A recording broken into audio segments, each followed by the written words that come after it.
Is Adobe Creative Cloud refusing to cooperate, leaving you frustrated and unable to create?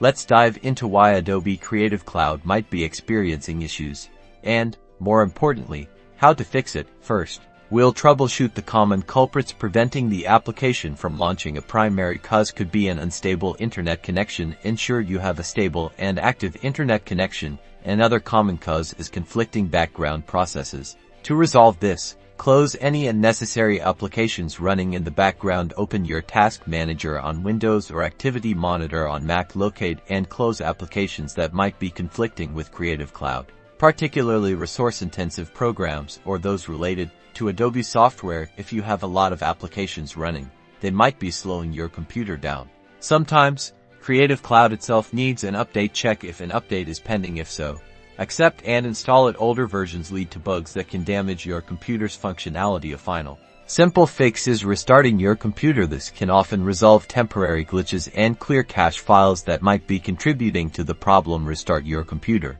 By going through these steps, you should be able to determine the correct and efficient fix to get Creative Cloud back up and running. Troubleshooting these common issues will restore your software and its functionality.